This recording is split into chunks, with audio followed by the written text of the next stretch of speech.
Hey, is this thing on? Lance, Nick, ready? Can you hear me? Welcome to the Live Free and Hunt podcast.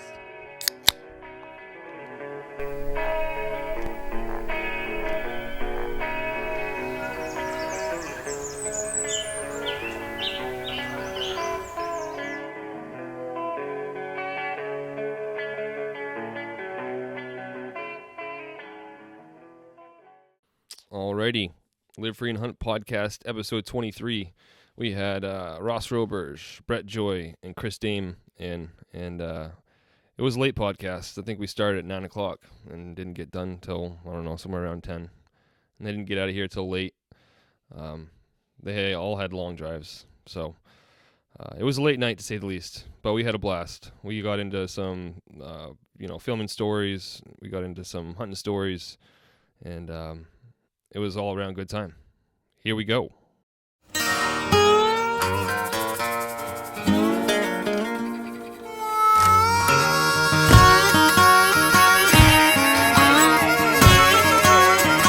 You're like a bad deck of cards that loves to lose. You don't listen to me, and I don't want you to, 'cause we sure have fun throwing my money away. You bet high, I bet low. You're all in and I'm all broke. Another paycheck down the drain. Here we go. Live Free and Hunt podcast. We're getting to it. We're burning the midnight oil. It's 9 o'clock on a Saturday, and who do we got? Who do we got in the basement today? Chris Dame. Ooh. Nick. Ooh. Ross. Oh. This feels weird. It's me, Brett. Good deal. Hi, Brad. Hi, Brett. Thanks for taking the drive up, boys. I know it's a pain in the ass. What are you, hour and a half out?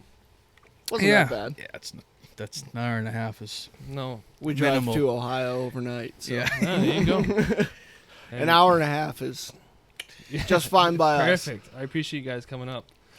We're going to talk some deer hunting. We're going to talk some camera setups. And I'm excited to have you guys on because where I hunt around here is not like southern New Hampshire, where I think I talk to a lot of people from.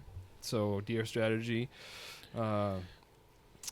just camera work, and I guess scouting is a little bit different in bigger woods and mountains. So we're going to hit everything. But first I want to see how you guys, I think, Brett, you told your story. We had you on over a cell phone during turkey season, and we've talked to Chris a couple times.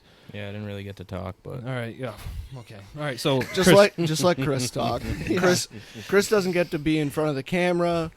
He doesn't get to talk because Brett steamrolls him. So, Chris, if you could just give us a quick, brief history on your life and other talking points that you really want to hit right now. Chris, who are you? Oh, I'm 24. Single. 24. I'm single. Just tested positive for COVID. Yesterday. Amongst Likes other to drink things. water. Yeah. That's not all I tested positive for. But on Tinder a lot. That's all. How did you guys all meet? If you want to start, I'll start with Brett and Ross. How did you guys get together? I got a message from Brett on Facebook. Evidently, we knew. Did we know each other, I guess? I don't even remember. Yeah. I don't No, he remember. said, "Hey, you want to kill a turkey?" And I said, "Yeah, yeah, sure." Are you serious? Yeah. Legitimately, like that's. Yes. Kinda how it I don't went down. remember that, but I mean, I think- that sounds about right. I mean, I think we had run into each other like Yeah. in passing, like in baseball or something like that. You're from the same town? No, No? same area. Town's like, next town over. I think, Yeah, more or less. he was in Milford. I was in Mount Vernon. Yeah, which- so pretty close. But I don't know. There wasn't many guys my age really hunting that. Not a lot of people from my high school hunted No, growing same, up. same. And I don't know, I just saw Ross around, and I like, we could only shoot one bird up until a couple of years ago, and like I'd shoot my opening day, and I'd be like, what do I do? I want to go turkey hunting, and so I was Why'd like, you hey, pick maybe that him? guy wants to shoot a turkey. I think that's what I remember. I mean, it was a while ago now, though. Yeah. Yeah, just after college, I think. So Where'd you guys go to school? I went to Lemoyne College in Syracuse, New York. I played baseball there, and then I got injured and transferred to Southern New Hampshire University and graduated there. Yeah, I went to SUNY Cobleskill. I started at Plymouth State, but left because hunting out there was a lot better. It was a lot. Waterfowl, yeah. And that's all I did until I started hunting with Brett. And then I got into deer hunting. So. Oh, shit. I think you guys touched on going, was it film school? Or like when did you start getting into like wanting to film your own hunts and do all that? Brett was doing it well before I was. Were you self-filming? Not a little bit, but I was just, we weren't really serious about it. We were just messing around mostly. I remember like I started, the first recollection I have of filming was like maybe my senior year in high school or the summer after I graduated, probably something like that. Me and my friend Jay we had this like hayfield that was way out in the middle of the woods, and we used to like go up to it, and there was like 15 or 20 deer that would come out during the summer, and we thought it was the coolest thing because like we live in New Hampshire, never see deer, so we'd go out every night and just we'd go out and watch these deer, and we're like, this is amazing, and we're like, oh, let's film them. So I grabbed like a handy cam from my dad, and like I would just film the deer, and we thought it was cool. And then I guess the next year in New York, my buddy Luke and I started filming some stuff, bow hunting like in the suburbs of like Syracuse. And I think that was when I really thought it was cool, because I've killed actually my first archery deer on video, which was interesting. Mm-hmm. Yeah. So, and my buddy filmed me. It was like, we thought it was the coolest thing. And so we filmed, that whole fall. And then, it was kind of off and on from there on. We kind of did some stuff, didn't do some stuff. It was turkey hunts we filmed a lot of, because they're like there's a lot more opportunity. And it's kind of easier to film. Right. And then I think obviously linked up with Ross, and we did some filming. And then I think it was, I don't like editing. Yeah. Personally, I just don't like it. I don't like sitting behind a computer for hours and hours, and that was like the thing I did not like. So I was like, I don't want to edit this footage, but like, what can we do with it if you don't edit it? Not really anything. So I'd watched Midwest Whitetail, and I was like, well, this is pretty cool. At first they were, they grew and got better and better with their production, but at first it wasn't great, but it got better, and to the point where I was like, I wouldn't mind doing that. And so I asked Ross, I'm like, hey, you want to apply to be on like their pro staff and film for Midwest Whitetail? And he was like, yeah. And I was like, well, we won't have to edit anything, and it'll be out there, and it'll be cool. So yeah, we can just film it, and dump it on Yeah. some other loser, and be like, hey, polish this turd. Yeah, exactly. And so that's exactly what we did. We applied, we got accepted, and the first year that we did it, the person who was editing, the East show for Midwest Whitetail, which was everything, I think, east of like Ohio and north of maybe Maryland and north, was John Lewis, and he was who edits all our stuff today, and he's involved with Justhuntclub, and we go way back with him. So I remember he got like, and I know the story after the fact, didn't know at the time, but he just was like kind of got pushed into this like role. He was out there interning at Midwest Whitetail, I think like an agricultural intern, so he was gonna go like he was like Bill Winke's food plots. land Yeah, like management intern. So now he's just editing and all well, the shit. that's what happened to him at he just Midwest got- Whitetail. He's like, all of a sudden, I was just dumped at a desk with a computer. Had never he's, if you know John, like prior to then, it was like chicken pecking a keyboard. I mean, I got it, boys. Don't worry about me. Yeah. But he's really strung some stuff together over the years. Brett, I remember. Yeah, go ahead. what is the Oak Ridge production stuff? Oh yeah, that was before that too. That was part of one of the earlier things we did, Oak Ridge Outdoors. That was way back there. He has like we made a DVDs. DVD. Yeah, we He made a has turkey DVDs in his DVD. house. Yeah, so Do you still have one? Oh, I got boxes of them. Dude, If I you want- I'll can give I you a have whole one? box of them. You can have like I don't 100 need a box. DVDs. That's fine. We'll send So you a that's a case. funny story. Can you send me a DVD player with it? Because It's Right. CDs. That'll work in the car. It's the same thing, right? I don't know. yeah. What, like we were talking about before. DVD player. What are you talking about? That computer right there has got a Oh, there you DVD go. little. But no, that was the earlier thing that we did. Actually, that was with Tom Blaze and Great Northern Productions, and Tom he's out of Vermont. He actually lives in Montana now, but he used to produce all the Benoit videos. Oh no! So that was kind of cool. Yeah. So we worked with him. It was myself and I think Jeremy Ballantyne, and who else was involved with that? I think it's us two mainly. A couple of the guys that Tom knew, but that was fun. But I mean, looking back now, that stuff was pretty garbage. pretty Yeah. poor. Yeah. It was fun though. We shot a bunch of turkeys. Janky at best. Yeah. But it was fun. It was the first attempt. But that was even before any of this. But yeah, I remember John, I got thrust into this position and we were just starting. He was just starting, and so we were like kind of worked together pretty closely. And When you first get there, like, is it an actual? When you say like, is it an actual place you go and they teach you how to film, or is it like? so we went. No. No, It was like it's not that's that. what the application was. I mean, we just did our best and sent footage in, and they're like, yeah, looks good. So Let's see what you can do. And no, we were in New Hampshire and they're in Iowa. Those guys are, Yeah. We just sent the them office a was- yeah, it was, audition DVD Yeah, that was pretty with like pretty highlights rough. of yo. Do you still have Yeah. that? Yeah, Do you? yeah, it's pretty. I actually like it. I like it. It's kind of fun to look back at that stuff, but it's a little scary. But it's also fun. Way scary. But no, we worked with John because he really didn't really know anybody on the pro staff for the East, and we were like pretty hungry and wanted to get involved. So Way hungry. we ended up doing really well and like working with him, and we got like producers of the year for the East show like for like 3 years in a row. The first 3 years we did it, which was kind of cool, and we learned a lot. I actually went to Iowa a couple times, and then they did have a film school. Yeah. So I went like, did we go before or after? I can't remember. If it was You the went the year. first year. It was before then, right? I can't remember. Anyway, we went out there and I learned a lot from like Greg Clements and Aaron Warburton. Those are the two guys that were there. What's his name? Drew Yarkowski. Drew Yarkowski, yeah. Those guys, which have gone on into the industry. Like Drew Yarkowski does a lot of the Heartland Bowhunter stuff, produces some of their stuff, and Greg and Aaron are with the Hunting Public. So learned They a lot are from the them. hunting public. They are the Hunting Public. Yeah, good point. And so we got a lot better, and we're like, hey, we got to pro this up.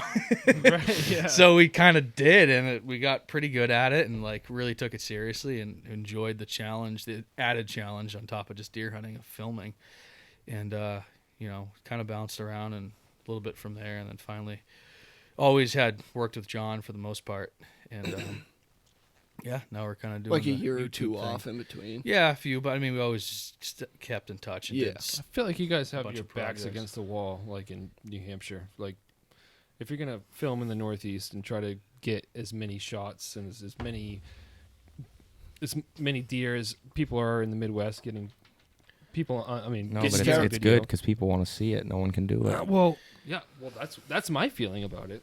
Right. is I grew up here and Right. I've hunted in Baker County, Illinois. I've hunted in New York. I've hunted like you get to see deer and it's great and it's fun and it's a different pace, but you're always find yourself like coming.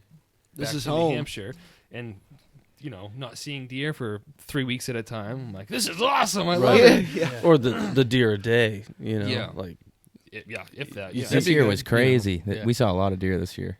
we had a good year. I mean, but that's just you never know. We could be having the best year ever, and not see a deer for a month. Yeah. It's just how it goes, Mhm. and we don't know when that's gonna happen. So- Yeah. It's just like What happened after that was over with? What Midwest whitetail. Yeah. Or what did we do after that? We didn't do anything for I think a year, Yeah. and then we we took did. a year off, and that was really strange. Just 'Cause Yeah. up until Did you that guys point, film? Do you have? We did a footage? little bit. A Like little we did bit. contribute a little bit to like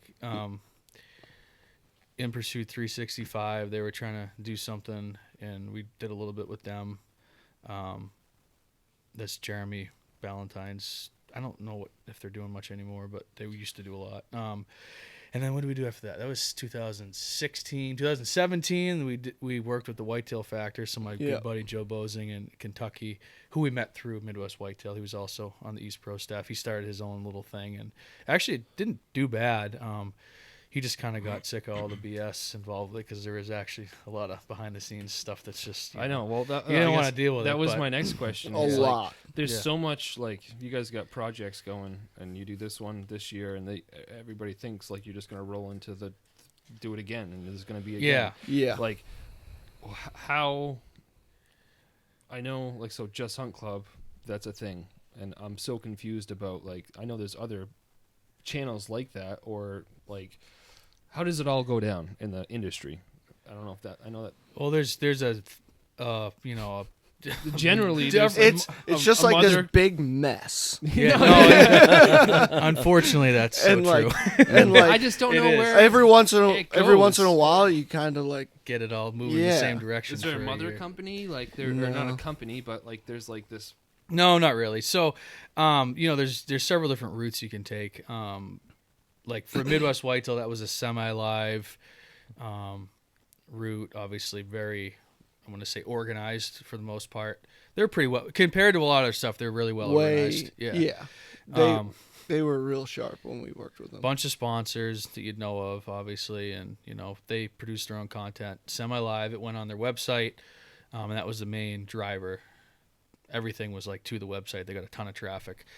There's that. There's Midwest Whitetail also puts their stuff on YouTube, on Carbon TV, a bunch of different places. But before they didn't. Now that's kind of like another avenue, is like all the digital platforms like Realtree 365, Masioko, Carbon TV, My Outdoor TV, Waypoint, all that stuff. So you can go that route. Hunt, yeah, there's a bunch of them. You can go on forever. Yeah, and then so that's kind of one realm, and then there's obviously TV, which is kind of dying.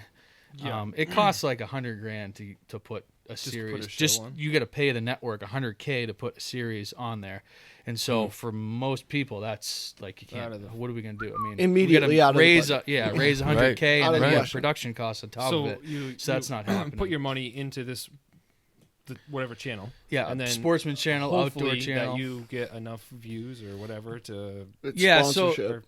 Sponsorship is what's gonna drive that, and the network has obviously statistics on like how many views they get on whatever, and so you can bring that to a sponsor and say, hey, I have a slot on the outdoor channel and we anticipate this many views, and they figure out how much that's worth, and who knows what it is. But I don't even have cable anymore. No, I don't either. I don't watch it. Same. I don't know many people that do. So it kind of is dying, and so we saw that, and actually, honestly, Bill Winke saw that 10 years ago and started to go that way. So he since is kind of like out of it.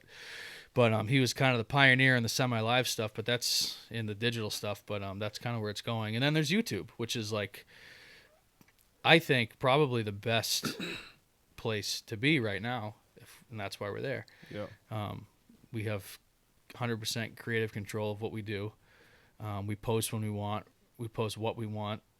We're in control of all of that. We don't have to wait for anybody or get anybody's approval. Like, editing wise or approval wise. Yeah. Like, is there something? No.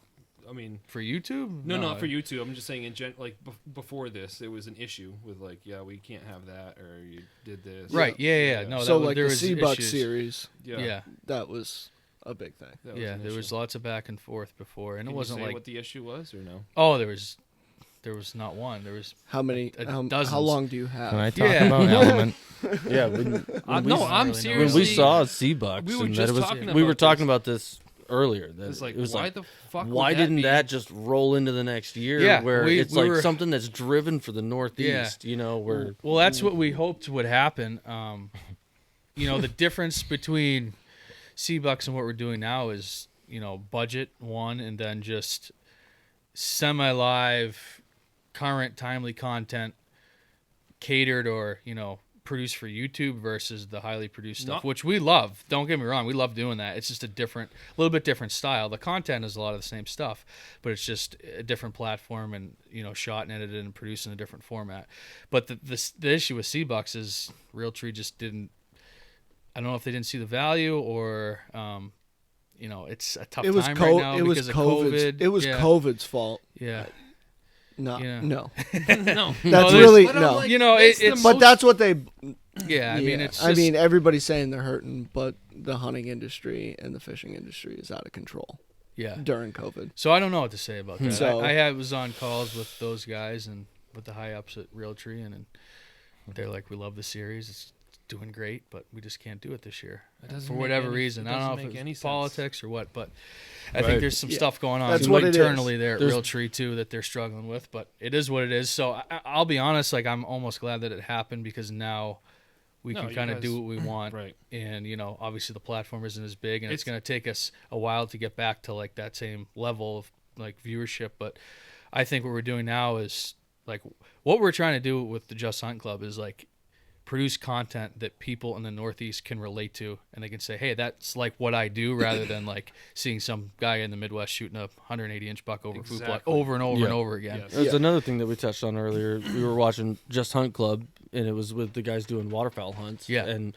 watching them hunt with hemlocks and spruces around them. Right. You know, it's it's like crazy. you don't see that. No. No. It's always somebody in a cattail marsh in Louisiana. Yeah. I was Potholes in South Dakota. Exactly. Yeah, I was gonna say and though, thousands like, and thousands of birds. Yeah. Right. Right.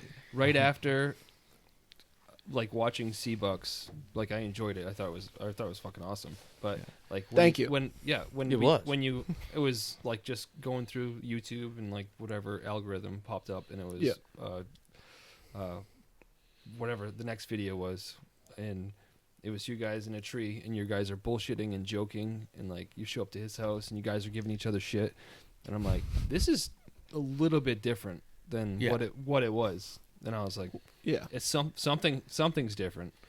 Yeah, But it's just a style. I mean, that's what Yeah. we're like. I mean, you see before I we enjoyed started that, though. recording, Yeah. that's What just do you what like we're like. more? So, what's that? What does he like more? Yeah, that is a good question. What Okay, do so you guys I do- Seabox was so- prettier, and It was- then yeah, it's prettier, and like the voiceover, you had like the meat eater narrative thing going on, and then but Those were How was Definitely enjoy the highly produced stuff. It's Yeah. beautiful, the drone shots, all this type of stuff.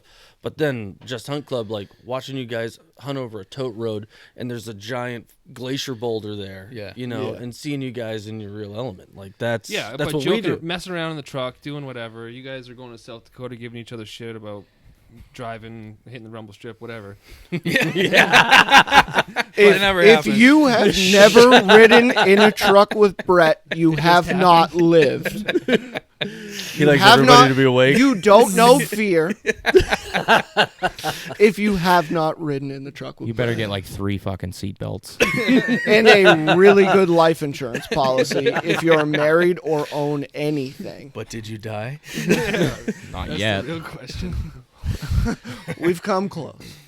So, yes, what I was saying is, I think that that was you can tell it's two totally different things, same kind of content, but I do enjoy live. I do enjoy or semi-live. Yeah. Just because you can kind of relate, and if you guys are giving tips and whatever, it's nice to. It's just nice to relate to because you can watch whatever you want on another channel. It's just not the fucking same. Right. You can't. It's a different deer. So you like the more raw stuff. You don't I like do. the prettier. I do. Well, it's but good to you hear. like I the mean, more prettier drone shots. I and like the and current stuff. It's nice to see. different. It's nice to see the highly produced stuff. It's always nice to see, but at the same time, like I'm in the woods every day too. Yeah. I want to see what you guys are doing. Like I want to see Ross's hands purple after he kills the deer. I want to see his hands purple, and I want to know what he's going through and know that was 2 weeks ago rather than a year and 2 weeks ago. Right. You know? part of it is we just want to like show people actually who we are and what we do. Yeah. And that's, I mean, we don't really hold much. I mean, maybe a little No, bit you have back to. You because gotta- yeah. but for the most part, that's just we're being real, and that's how we do it, and we have a lot of fun, and we give each other a hard time, and it's all in good fun. But that's what we do, and how we give Chris a hard time all the time. Heck but he of a hard takes it time. well, and it's fun, and if he keeps smiling, which he always does, then I've seen him we're gonna not. keep I've doing seen it. him not smile Yeah, a couple couple times. times. I've also seen him sleep in the tree when was I not smiling? Who could think? when I wouldn't give you your food. When I wouldn't give you your snacks. Yeah, he's like, I brought them in, so I decide when you get them. I'm hungry, guy. Yeah, he was starving. We were doing an all-day sit. He made me put his snacks in my pack, so I am the keeper of the snacks. Well, I have all the camera gear, so. It's up to you whether or not you record. It's up to me whether or not you eat. You guys know Ross shot that curly buck in the swamp on Seabucks? Yeah. So we got dropped off by Brett. And Brett. I have never wanted to kill somebody so bad in my whole life as I did that morning. So Brett drops me off, and then Brett continues up the logging road. Hold on. No. You're leaving out a crucial piece. He said, "You got your camera bag?" And you said, "Yup." He said, and "You have I your said, stuff." Oh, you didn't have "What? your shit. Hold on, Chris. What is your stuff when you're the camera All right, guy? this was like What is your stuff? What does your stuff entail? Do not deviate from the question. Sounds like What snacks. is your stuff? He had his snacks. No. Oh, he had his snacks. He had his snacks. He had his other his pack. He cell had all of his phone. extra clothes. He I had don't his think- cell phone. He had his backup battery. And he had his glorified hand warmers. What did you not have, Chris? The camera. What else didn't you have? I have no clue. The camera arm, everything else that you were there to do your job. I was just like, oh shit, it's in this truck. But honestly, it's your fault. And Brett. no. iPhones have good cameras, right? Yeah. Yeah, really Brett's 130, 40 yards away. Yeah, They actually iPhone don't footage have would bad have been cameras mint. now, believe it or not. Oh, did I break that? No, you're good. All right, we're good. Oh God. Yeah, so I was fully dressed. And I'm like, "You ready to go?" He's like, "Where's the camera bag?" I'm like, "That's." I'm like, I look at him. I'm like, "Chris, what?" You didn't bring the camera bag? I'm like, "You don't have the camera bag?" He's like, "No." And Dude, like, Brett said something like, "Oh, it's in here." Like, I'm telling you, it's your fault. I just don't remember. no. It's not my Okay, fault. Chris. But we killed a deer that day. We got it done. So With no camera? no, we- so he that's- drove back up the road. I was totally dressed. Had my that had was my that clean one? boots on. Yeah, he fucking like, ditched. He Gone. Gone. I took off in my Standing there. truck, met up with Brett. I'm like, is the camera bag? And he's like, "What?" I'm like, "Where's Chris's camera bag? Give me the camera bag." Dude, it was like one of the first times like filming for real, and I was scared. It's like I'm in Oh fucking no! It was. I mean, You went were like film 2.5 boot months camp. No snacks for you! Yeah. Why do You you got think I rationed withhold that day. snacks now? And the Twinkies stay in the truck. Yeah. You show me the camera. I'll No, show you. Yeah. I definitely did not have Twinkies. No. Well, you But looked like you ate all he the did nail the Twinkies footage then. that day, though. He did nail the footage that day. He did. Like he did a real good job on But that. was it so. a shooter? Yeah. Yeah, I don't know why I said that. I think I was just excited. Chris. Boom! we've Was that a figured shooter? out- yeah. Nope. Just That killed Chris a spike. does really says Nothing and wrong with killing a spike, Does but really that wasn't what I was there for. awkward things in like high pressure situations. Very awkward. Asks weird questions. Oh, you? Yeah. Yeah, I just- he starts laughing. Yeah, dude. Honestly, I don't know why. Sometimes I just laugh and I can't stop. Laughing when you're And, like, dying in yeah, a tree, no. shaking. Yeah, like freaking 155-inch deer standing 15 yards, and I'm just like, I don't know why I do it. I'm at full draw. Like, what is wrong with this kid? What's he laughing at? Like, trying to get this done here. no arrow. It's so funny. I don't know what it is. Yeah. Well, it's fine. It I works. almost killed him. So how long have you been tagging along with these guys then? 2 years 2 now, right? years? Yeah, it's Feels about- like 20. I messaged Brett on Instagram, and I was like, hey, like, I want to start filming hunts, something like that. And, you know, I'm He's sure like, he Who gets is this? he kid?" gets that a lot. So it's like, you know, he said this before. If, you know, show me that you have some potential. Show me what you got. And I'll so show I you snacks. I bought a cheap Sony camcorder, X70. Went out that spring with my buddy Braden and did some turkey hunting, filmed all that, and then I sent him the footage, and he was like, "All right, yeah, you're a beast. So, we'll take you." Not Well, really. No, but you know, it's like the thing with this is not everybody, but a lot of guys think they want to do this, what we do, and they watch the finished You don't product. wanna It do looks what we really do. fun, but like it Plain and just, simple, you don't want to do it. No, it's really like a unless job. you really want Well, to do it. It's that 100 to 1, right? I mean, the time put into what you actually get Yeah, for a finished for product. sure. Yeah. But it just takes so much, and people are 200 to like, 1. Yeah. the going gets tough, and I don't really want to do this anymore. Well, then So I you gotta started be able to thinking, push like, through. I'm start filming, right? And then I'm like, oh, well, I really don't even get to hunt that much anymore. So that's a big thing too. But Huge thing. there's things to take from it. You get to learn how to film. You get to learn from these guys that just- kill some big deer. Yeah, So that's the biggest thing Right. right there. and the biggest thing for me was if I keep my head in it, that this will grow and Yeah, I'll be in front of the camera at some point too. So I think that's why I stuck around. Well, and you've put your time in for sure, and shown commitment. And Chris is, I mean, really good with the camera. Has a really good eye. Like Yeah, right. I don't know that anybody Wait. else that and all of Justhuntclub produces some of the stuff that he does. It's really unique, and he does a good job. So He's better than I am, and I've been doing it for Yeah. 6 times as long. with With a camera, legitimately. but- He gets it. He has an eye. Like, I'm more of like square peg, round hole, heavy hammer. Like, just hammer it Deer on home. film. Yeah, get it in frame. Yep, I'm on it. Like, Smoke them. I yeah, understand crush this. it. Yeah, like that's kind of. But like Chris is really artistic and like has a totally different touch that, quite frankly, I personally don't have. And I it's, learned that from watching Midwest Whitetail. Oh, really? Yeah, I used to watch like every single episode.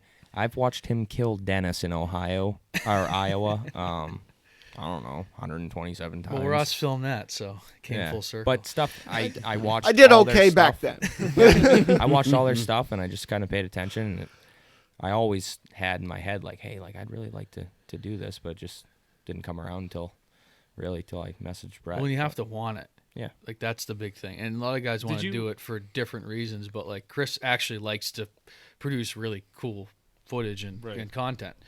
That he doesn't just want to do it so that he's in front of the camera or like, gets known or gets that's not why he's doing it. He genuinely is like artistic with it and likes, the creativity. So, and that's kind of what it takes. A lot of guys think they want to do it and they try it and it's like, screw this. I didn't record, I didn't film. And it's like, that's fine. There's nothing wrong with that. But if you want to do what we're doing, it definitely takes a level of commitment. We're always looking for guys that are showing that commitment. It takes a lot. It's tough. You got to give up a ton of hunting time. it's a miserable. lot of work. Yeah. It's a It's lot like of work. it's not. Filming hunts is really cool when It's a done. big buck dies and like the season's over. Yeah. Like, but I mean, every single year, Brett will attest to this fact that I'm like freaking out come like mid-October. I'm like, I haven't even shot a deer yet. Yeah. Like, I feel like I haven't hunted, but like in the moment, like whatever, it is what it is. Like there's been years that I feel like I spent probably 80% of my time behind the camera, but there have been times for sure that Brett has done the same, this year being one of them, Yeah. where like we just kind of trade back and forth. Like, he's on a deer, okay, Yeah. I'm behind the camera. You Like, can't be worried about like, did I film my tag or like, No. how much, if that's what it's just not for you. If you're trying to do it at the level we are, you have to be, it's like more of like a team oriented thing. Like how can we succeed? And if that means that I'm behind a camera for a week straight, that's what that means. And I have to be okay with that. And I'm, most of the time You want to know? we are. You want to know what the worst thing is there's so much footage that no one has ever seen, right? Because every time we go in the woods, you have to start right at the beginning and start filming that hunt because you don't know if it's going to happen, right? If I don't film enough, then we have a shit hunt There's when no he kills a story buck. do you know Right. how Film many it every hours time. of amazing cutaways I've filmed since 2013? Like, I can recollect specific cutaways that I've shot where like Brett's walking by a creek and I have his reflection and the lighting. Oh my God. And I never get to see it. Yeah. Because there And I'm was just no, like, well, there was no end game, right? No. So that just goes away. yeah. And I mean, You just It never know when sucks. it's going to happen. Well, so yeah. you got to The- film the it. good thing and you about can't Brett recreate it. It's part of playing a team. Right. You know, I mean, it's not always it that just the left hurts. guard is going to make a great it just fucking really play, hurts you know? not to see those Where's your amazing. bathroom? It's that tree right out there through the snow Can I pile. just shit outside? No, jeez. I have to pee. We don't know this guy. You can go pee. Yeah, we just disowned him. I'll go outside. That's totally fine. You are not wearing shoes. Fair. To that point, Oh, yeah, though, he's one of got the good slippers things about what we're doing Oh, now. whoa. What's that? Look at his footwear. What is that? Yeah, he's wearing his boat shoes. Engine skins. One of the good things about what we're Eric doing. Hansen, real quick, if you're listening, make Yeah. fun of his boat shoes, please. When we're doing semi-live and like the YouTube format, a lot of that footage does make it out there instead Yeah. of like the highly produced stuff. I mean, so much doesn't. I mean, we would have used so much more from 2020 is when we're kind of done or did the Justhuntclub YouTube. 2019 is when we filmed Seabucks. So much more content got out there from 2020 that we filmed than 2019. So that's another benefit of like what we're doing now is like we can show the day to day more and like the reality of hunting up there is a lot of times nothing happens and we're just having You fun at get a like tree an messing episode of a around. week, a week, and you're not going to see something die. Right. Right. I'm, That's- I'm right. fine that's with fact that, of the though. matter. Where But that's the hunt. where Yeah. I, Yeah. That's where what I live, that's what makes the Yeah. final kill after a month worth of For sure. nothing. Exactly. It It's makes nice it to worth see that. something. Oh, yeah. Being, growing up here, hunting here my whole life, it's nice to see that it's not like you don't see deer every single day, Right. and you can, you get to see it just live happen. How many Right. times have you? And you don't pass 130s, right. Yeah. Well, I mean, these guys might. Yeah. Well, I mean, every day. I don't. Yeah. Most of the time. How many times have you been like, all right, it's October 11th, all those every hunt morning, it's like all those. Every single time. If you don't do it though, it's not a thing. Like Every Chris single said. time.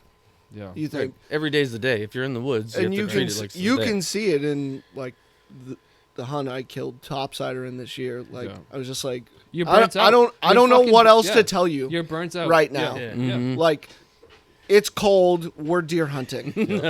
I'm gonna stare down this tube and that's gonna be that. Right. You might not see this. You may. I don't know. Yeah. But I'm tired. I've been here for 5 days straight. What do you guys do? I want to tie this back into like before we get into some deer tactics and stuff.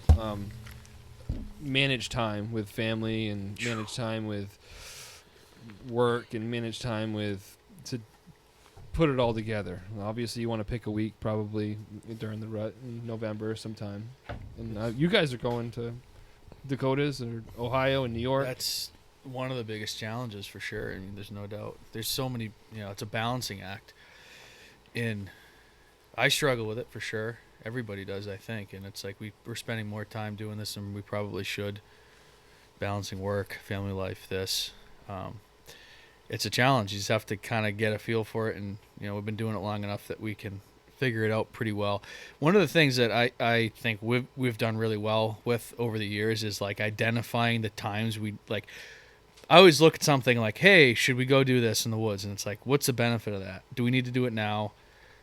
Are we going to see a Right. payoff from this action, this time away from family, away from work? And if the answer is no, then we just don't really do it. Like, for example, I love to shed hunt, but I don't shed hunt ever because I don't see any, like, the end goal is I hate shed hunting. yeah, well, it's rough until you find them. That's awesome. If being home Yeah. in February and March, Yeah.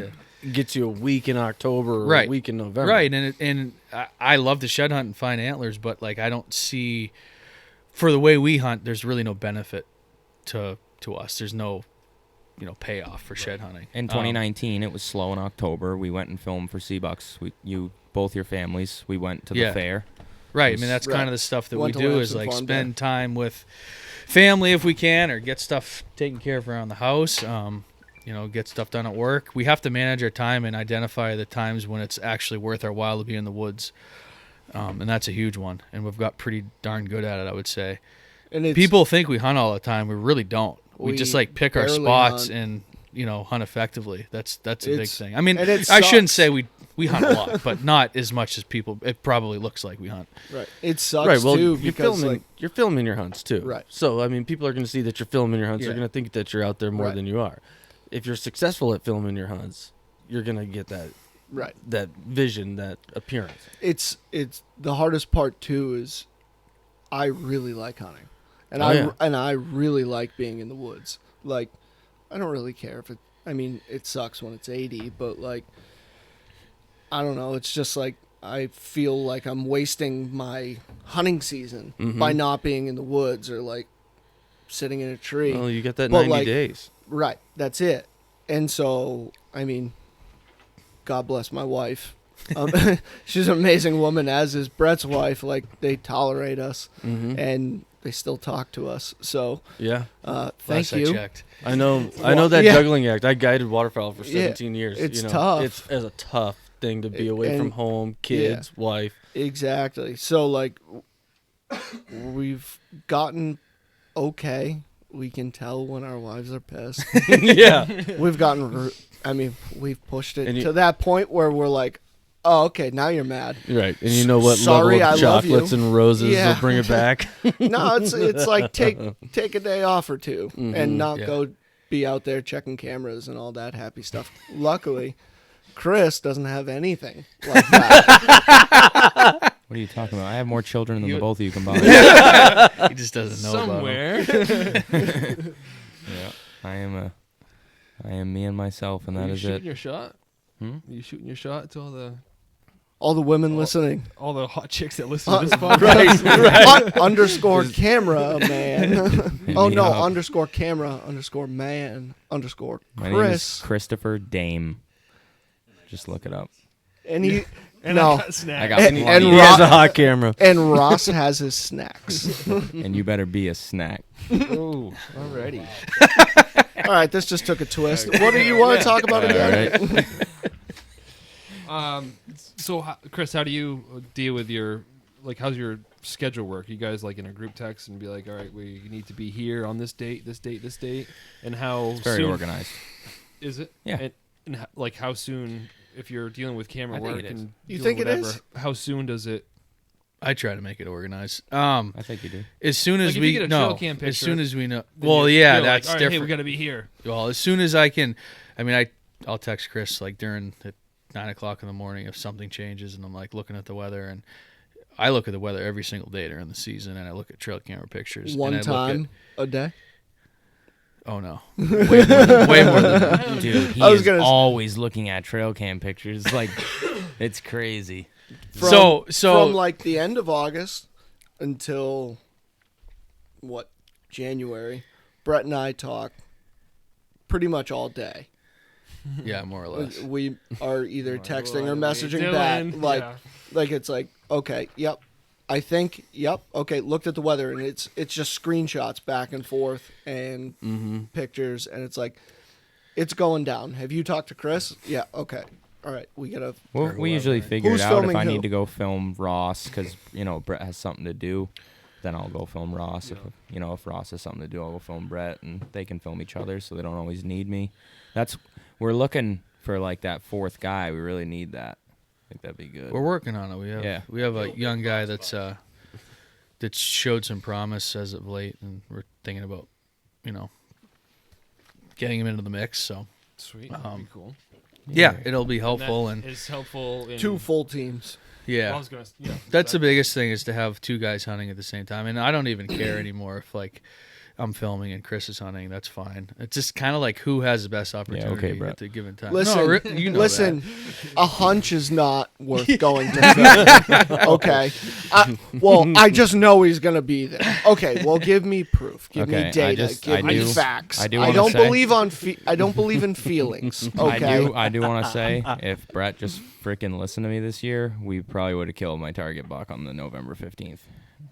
He walked Which under one? the stand. Wally. He walked right under the stand.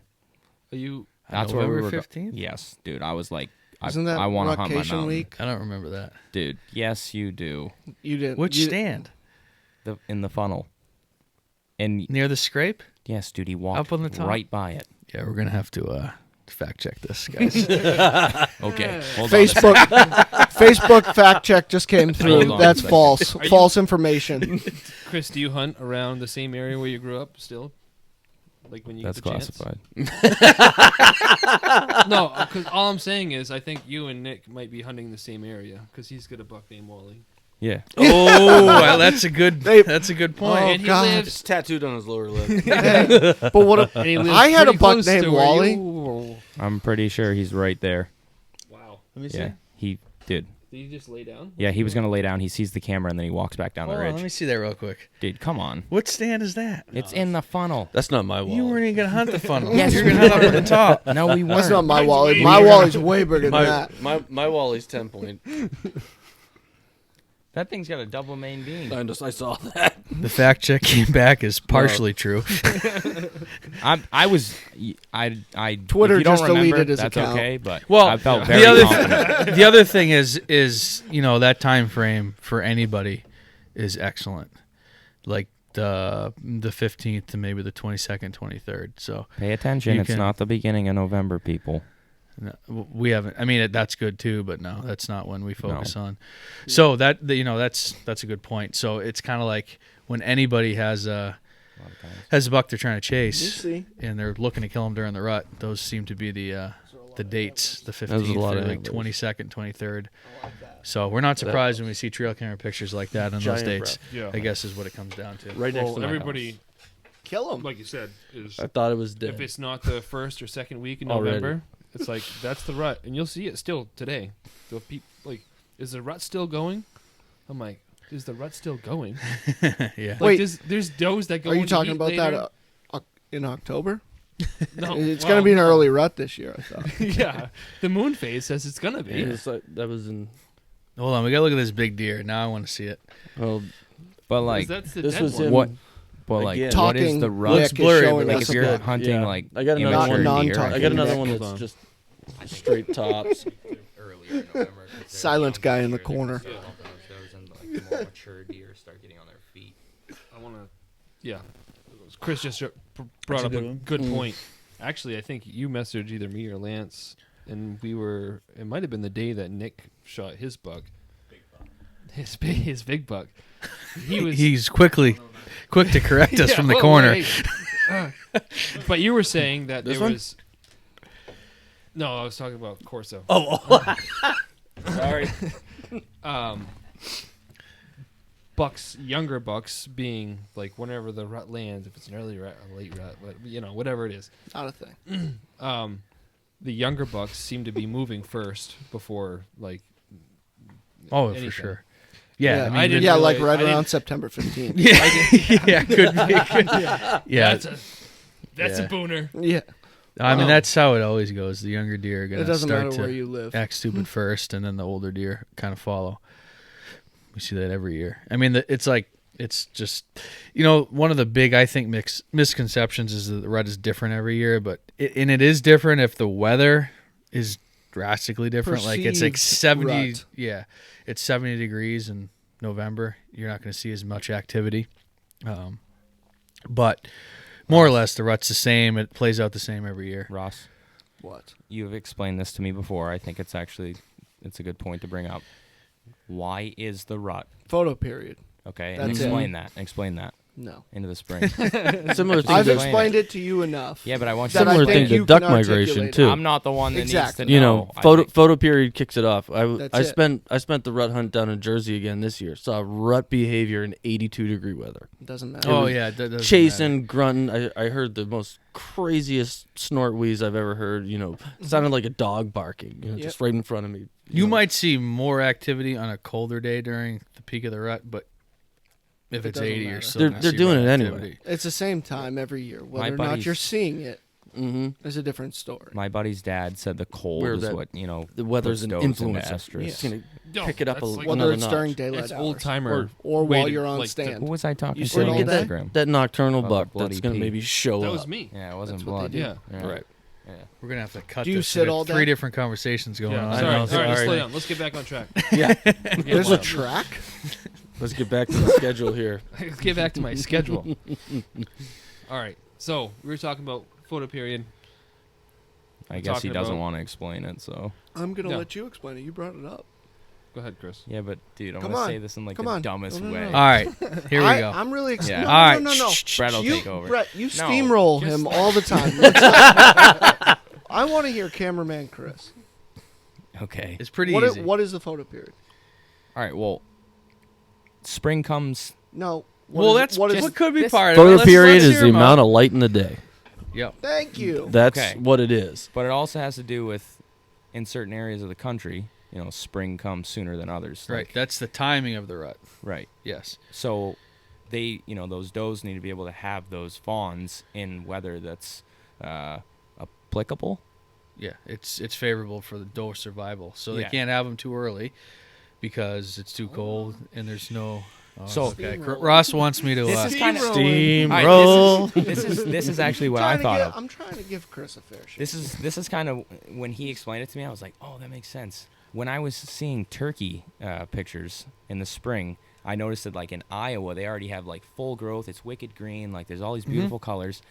So it makes sense that their rut's going to be a little bit sooner than ours. Yep. Because we're not getting that green till a little bit later in May, right? So Yep. I mean, I think it all makes sense, right? Is it?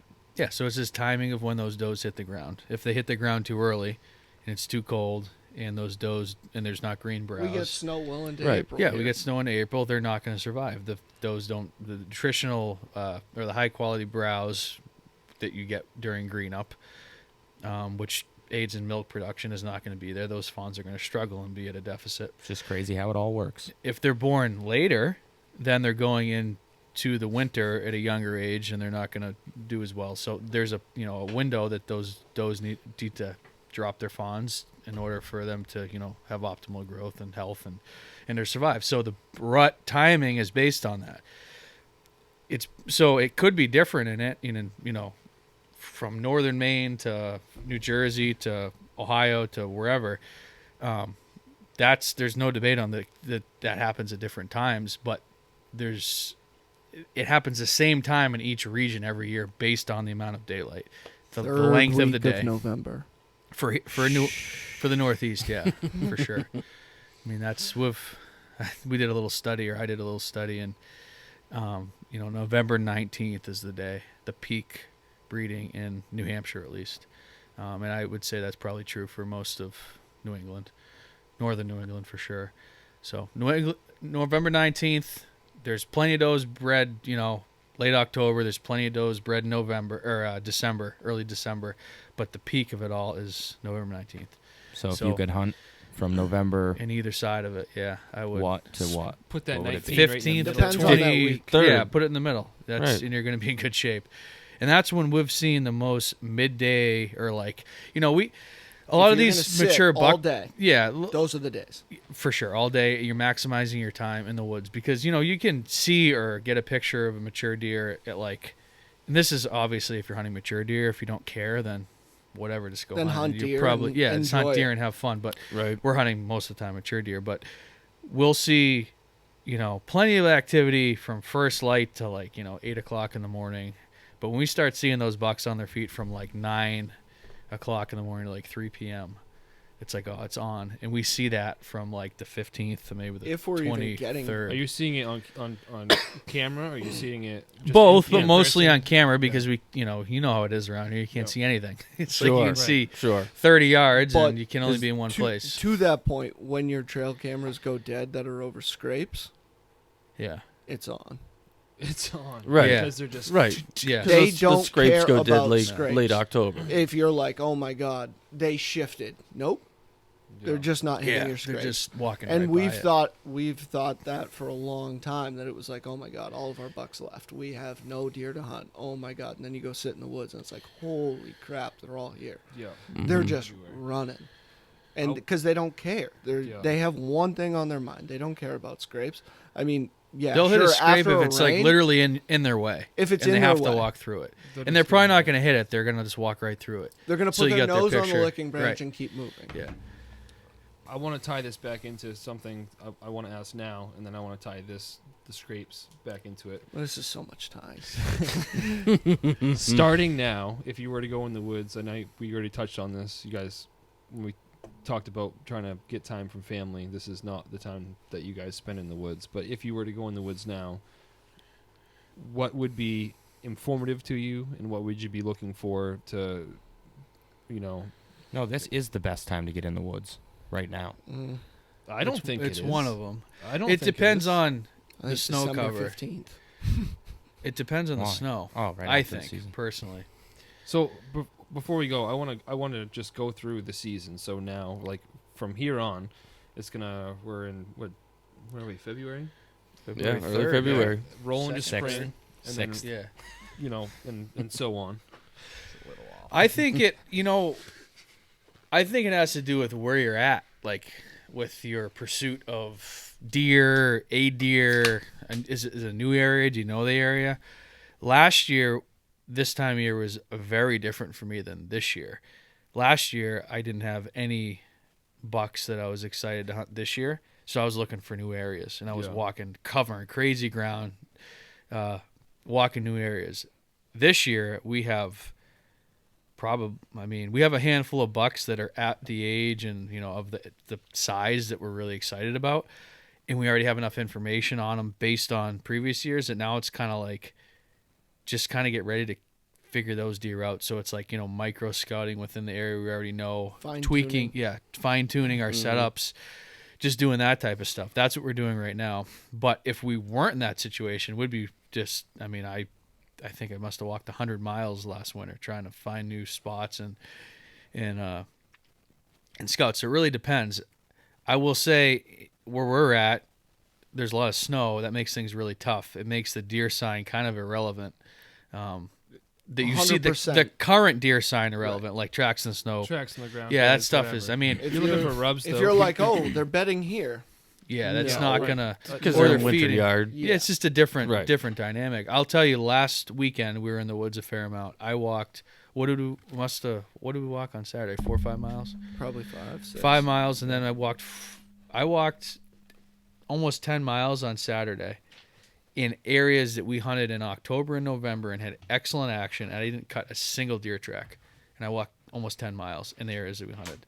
We didn't see a single deer track. So if all you're day. paying attention to deer tracks now, and thinking that it's going to be a reflection of what's going to happen in October and November next year when you're trying to kill those deer, it's You're useless. wrong. But what Sorry. you can do is go in and look for rubs, terrain features, that type of stuff. That's a licking good time branches. of year. Licking branches. You'll but see, even but you have to be like the best really- time of year is between whenever there is no snow cover between December 15th and green up. That's, to put it simply, that's the best time to be in the woods to scout for the following season, I would say. After the season and before green up. But if you have areas like, your mountain where you have plenty of data and Yeah. you want to do your tweaks and stuff now, that snow stuff doesn't matter. You know No, exactly it what's doesn't going matter. on, We so don't get in need there to after the scout season. for We right, know that stand needs to be moved right, based one on tree over. yeah, or we need to based off stand of over here. experience. Yeah. Or I'm so excited to sit that logging road. Yeah, so am I. So it's gonna be Wintertime. wild. you're looking for. I mean, a licking branch is kind of hard to tell. Right, in the, it's just They walk- can just- be, but if you're you know, scouting a new piece, just there's no scrape on the ground because Right. of snow or whatever. Yeah, new piece. You're looking for rubs, and how? I mean, there's a buck in the area, but that doesn't necessarily mean anything. Like, does get you excited? Does it? Rubs. Yeah, if you're just if there's a pile of them, sure. Yeah, I mean, Or it like a means the rub buck's line, yeah. probably spent a fair amount of time between, when he shed his velvet and late November. That's when the deer really rubbing heavy during those time frames. So that could tell you something. I mean, if a deer is rubbing a tree, it's likely. I mean, there could be wholly non-rubbing trees, but I don't think a buck's out there thrashing 100 trees right now, right? If you see rubs, that was probably made when you can kill that deer for the most part. Could have been maybe, September 7th or December give 20th, but Or more that or buck less. could be dead. Or he could be dead. Yeah. That's true.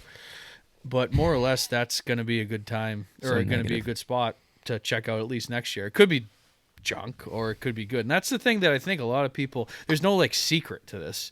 You just got to keep going out and pounding areas and on to the next one, on to the next one. Just keep, it's like a volume game, right? You got to keep checking spots and we check a bunch of spots and and it's like, this is worthless, like this year. It may be good next year. It's not good this year. You just got to keep going and going and going. And that's what we do for, same thing with our trail cameras. We run a pile of trail cameras, but Must 10 have of trail them. cameras. You don't Well, have if to. if you wanna You need a lot of 'em. target bigger deer, mature deer, if you it's wanna super target helpful. specific deer, yeah. Yeah, Well- specific deer, like- yes, but That was something that I wanted to bring up was, you guys are hunting big woods in New Hampshire. It's not like it's big ag with a small woodlot or anything. Is there anything in particular when you're setting your trail cameras in big woods Edges. that you're looking to tuck into, that you're looking to set on? Is it tote roads? Is Edges. it a brook? I mean, edges. yeah, that's the biggest it. thing. I mean- So I think the big thing is looking for those edges, those transitions. It could be a swamp edge, it could be a cut edge, it could be an edge between hardwoods and conifers. When you find those edges, that's a starting point to focus on. And then when you get there, it's different every spot. I mean, you can't. There's no there's no secret to this. You just gotta go out and put the time in, and hang a bazillion cameras, move a zillion cameras, walk at a zillion spots. How long will you let one soak before you move it too? That's something. Gonna be yeah. my point was, like, some of, like, where I killed Curly, for example, I left a camera there when I hunt, scouted, scunted, whatever you want to call it. John Lewis Yeah, John coined Lewis. that term, Yeah, scunted. Scout Scout hunt. I like that. And it was the one year we didn't film. I just carried a rifle and walked. And, like, I was scouting, but I'm an opportunistic kind of guy, so we weren't filming. So why not? But I hung 3 cameras around that swamp and let them soak. And we do that. We've done that. We did that this year for, like, new areas. Yeah. We'll hang a camera over what appears to be a primary scrape or a funnel or a pinch, something like that, and just forget it's there until now, and go and check it. If you have spots like that you're like, okay, I just want to learn this spot, or it's like a pinch or something like that, you just leave a camera, forget it, and then go get it. Use lithium batteries and a large card. Yeah, that's good Fresh advice. lithium batteries Yeah. every year. Yep. That's that. Gets to Especially be- on a new spot too. It doesn't matter. and not run a cell cam It doesn't matter. on a new Use spot lithium that you want to batteries. just let soak. What if Yeah, I- we don't lithium run a batteries. ton of cells on the new spots. And the cells are more to, like, stay up to date with the movement, the current movement. Something But that you know is it there. Yeah, Yeah. but the thing is, and it's kind of unfortunate, but most of the time in the big woods, it's a multi-year investment until you're going to kill a deer. It may take 2, 3, 4 years. Like, that's just the way that it is. We've done it in 1 year, the first year, but that's not, that's the exception. So you have to get used to that fact that, like, hey, this spot, it's February 3rd, and I'm gonna, some guys like, I'm gonna scout this area in March. Well, that's great. Scout it in March, run a camera next, September through December, and then hunt it the following November potentially. So And you're keep- a year and a half away from even thinking You about have hunting to that keep spot. really good records of weather and stuff like that too. Like, oh, okay, like every single cold front, this buck was all over the scrape. Every single cold front. Outside of the rut, the weather is critical. Paying attention to Every weather. single cold front, this scrape is on fire in daylight, in the mornings or in the evenings. Yeah, one of the things, Like- we don't hunt a ton of Silly. early season mornings. And I think if all we did was hunted, would hunt a lot more, but we have to, like, pick and choose our spots, like we said before. But we've been paying attention a lot to those, like, early season. And when I say early season, it's September through, like, late October. Those cold front, high pressure mornings, and they're really good. That's Silly. if you're gonna hunt a morning before October 25th. It's those Setting? So there's a graph on Weather Underground that we use, and I use it a lot for this. We use Onyx's weather on there a lot, but there's one graph when I think you do, like, the extended forecast, and you'll It's a see 10-day. the 10-day forecast. That's right. You'll see the temperature line and then the pressure line, and when they look like they're going to collide at first light in the morning, that is a prime time to be hunting, to be sitting. No shit. So I always look None at that, at and you all. can watch that graph, and obviously people that are watching can't see what I'm doing, but like, you know, the lines He's are moving going his like fingers this. up and down. But and then they sine come and to a point where cosine. they go like this and looks like they're going to collide. Those are the times to be in the stand in the morning. Like we look for those, and it's like clockwork. When And pressure drops and temperature rises. well, the temperature drops and the pressure rises. Okay. So and they coincide because that's kind of just what happens most of the time. But it's those Right. clear, high pressure mornings when it's, you know, Gets wild. 30 degrees on September 29th, and those bucks will stay on their feet, you know, an extra 2 hours in the morning. So that's the ones we really Helpful focus information. And so on those You type think of spots, so now? you're We just sent using you down a rabbit hole. you know, your recent information on stuff like that. Now, what's the difference between something like that where you know where a buck's been and your rut stand? You know, those are going to rut be stand is sit and rot. right. Yeah. Right, but based There's on last legitimate- year's yeah. information. you're during looking the a rut. year Oh, yeah. behind. For sure. At a, yeah. Like in- but in those Chris- bucks do what they do. Mhm. Like Chris alluded to it, but he's talking about a logging road. We have been, you know, fine tuning this area for years, and we kind of, I think, found the final puzzle piece more or less. We've killed some good bucks, some great bucks actually in this area, but this is just another one. We're like, oh yeah, we kind of even more figured out. But I'm excited right now if I can get time. We just had our third kid, so time You away did? from time away from the house. Congratulations. Thank you. Congrats. Welcome is- to Crazy Town. Yeah, oh yeah, it's already welcome there. to the Thunderdome. But so if I can get away from out of the house, the first thing I'm going to do is go hang a stand based on pictures we got this November, and I'm not going to go back there till next November. And that's my plan for next November. I know what it is He's right lying. now. Mm-hmm. We're gonna put cameras there. We'll put and we're cameras gonna leave there. the cameras there. Yeah. But we're not gonna check them. Right. It's just When confidence you go building. in, you can Yeah. go in Yeah. and check and look. And We'll check them on the way out. Well, because It you know, doesn't matter. just because something happened last year doesn't mean it's going to happen the next year. Something could drastically change. The buck could die, you know, or whatever could happen. That does happen, but most of the time it's going to be the same if nothing changes. So I already know where I'm going to be next year on November 19th. Right now, Yeah. there's zero. I just know where I'm going to be. Dude, this spot is so beautiful. I love it. Ross and I took a trip up that logging road, and there wasn't any leaves on that freaking thing. Scrape. Oh, scrape. really? How many did you guys count? 54 or 52? 54. 54 scrapes on one logging road. Yeah. Mm. So You kid. On the way in, Chris was like, "There must be like 25, 30 scrapes on this." I was like, "Brother, there's way more than that." Like, But like we- this yeah. from It- my it was perspective, silly.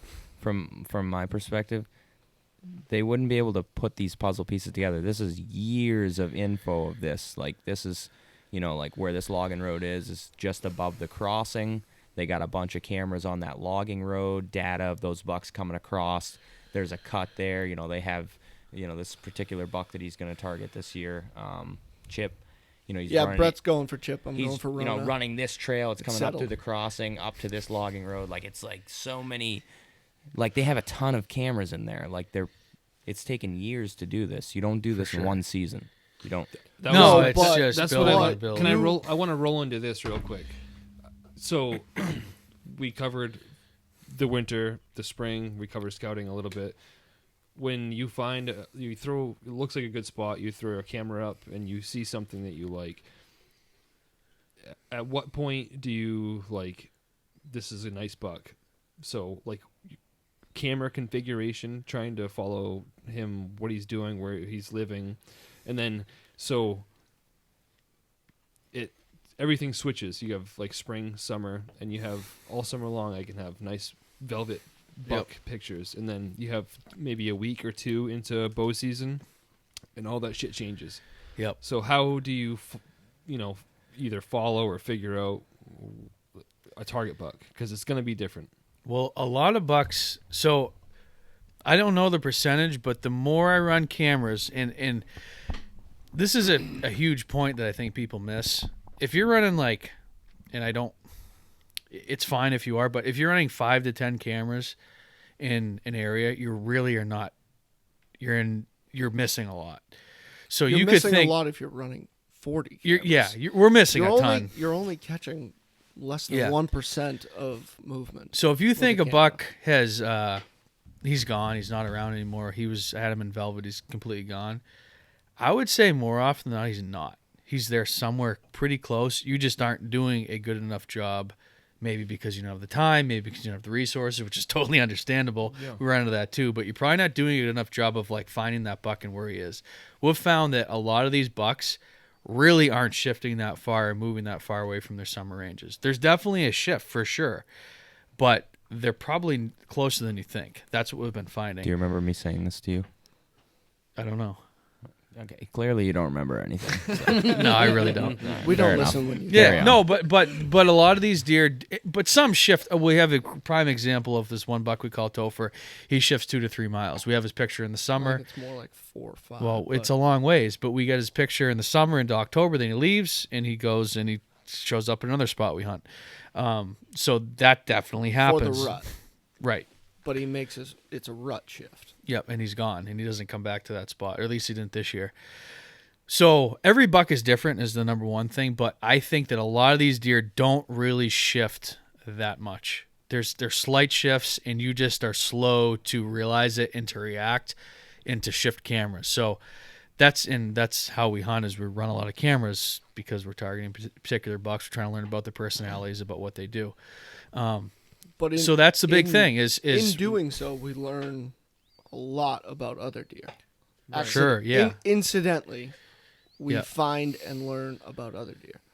which is in doing helpful so. down the road because that's when you Wildly start to helpful. build Their shift is into Yeah. the previous buck's range. Well, and just hey, this is a nice 2-year-old or 3-year-old, and it's like okay, yeah, we know that buck. We don't really pay much attention to him, but we have the pictures, and oh, that's a nice 4-year-old. Oh, that's that deer. Okay, great. We watched him for a year, and then it's like, Oh, he's gonna oh, he's do 5, this he's on 6, he's October holy 23rd. smokes, he's a big deer, and we have 3 or 4 years of you know history on this exactly deer, what he's and we gonna do. we can expect it.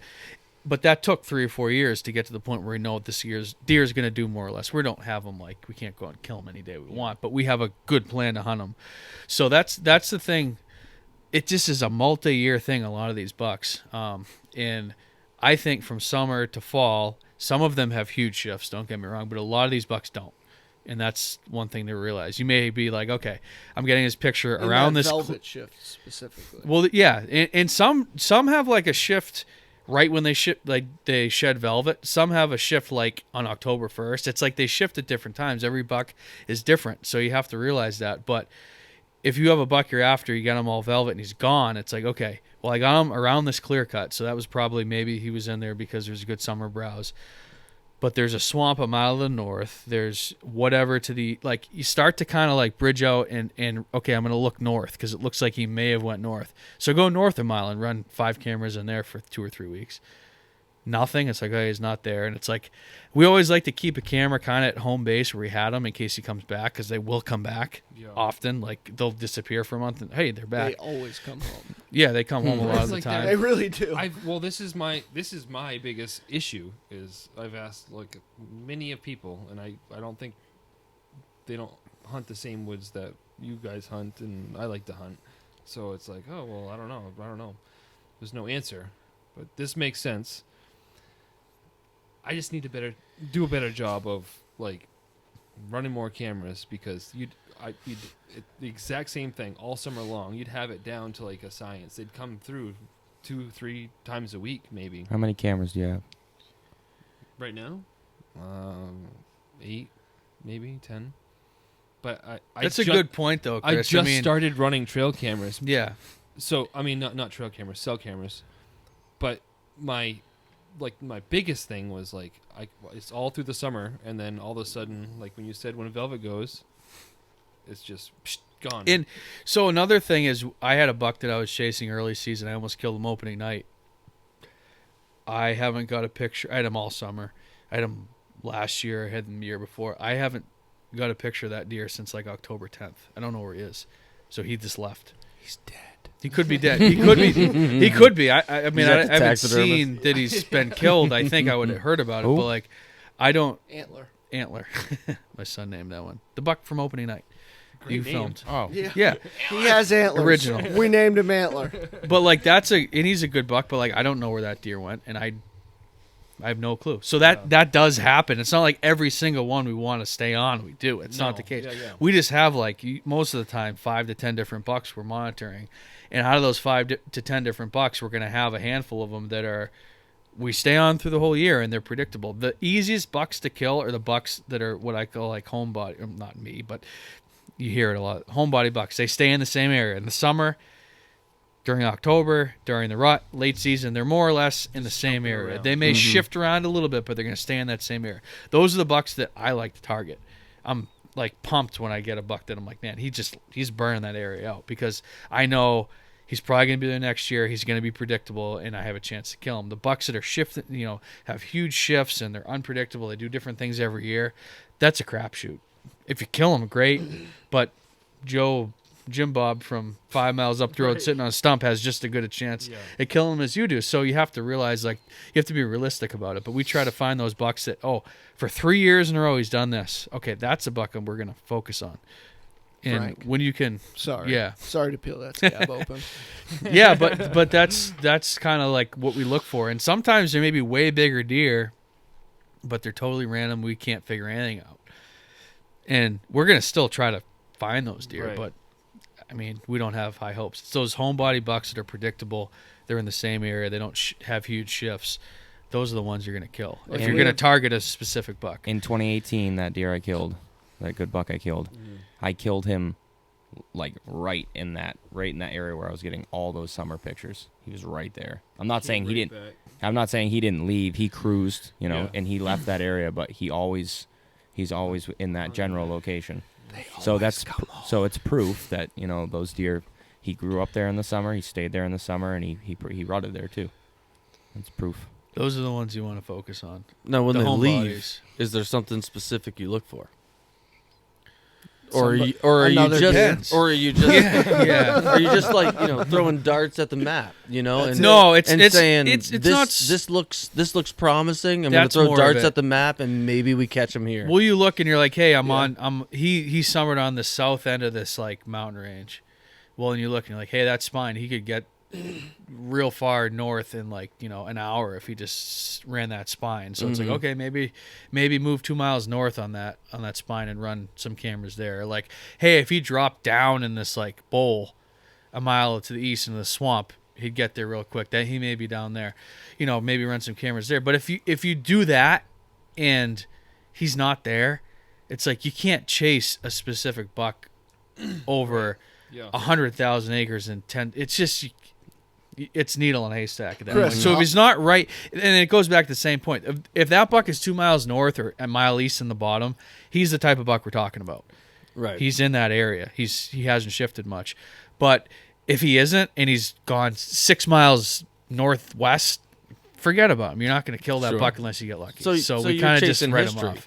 You're using history as much as you can. Year in, year out, same time of the year. I'd say and 90% of the time. And that's why we like to chase old bucks because we have a lot of it. They get easier as they get older, and we have 3-year-old information, 4-year-old, 5-year-old, 6-year-old. It's like but this buck is like really falling into a routine and a pattern. That's Even why if we it's like only to a hunt the couple old of days ones. a year. He's there. What were you gonna say, Ross? I was going to say, how long does it take you to walk a mile? Not Why are you very asking long. me that?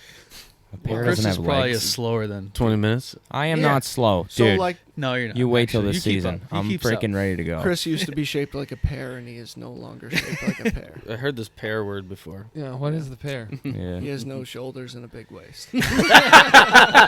I'm working on it though. Hey, Hold on. He's got better. Listen, He's got listen. better. He formerly had a big waist. He lost the spare tire. He looks great now. Single ladies, hit him up. I've lost 40 pounds since last April.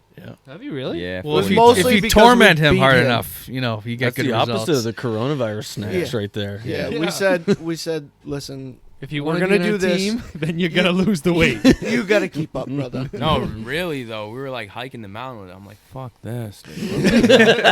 Brett's like, I just want you to know you look like real unhealthy. I think we were driving to South Dakota. He's like, dude, I was scared for you. Like I wasn't that fat, dude. He wasn't, but like, I mean, for the style of hunting that we do, and like, you may or may not get this from this podcast, but we're relatively intense individuals when we're in the woods, especially. Yeah. Like, we're intense.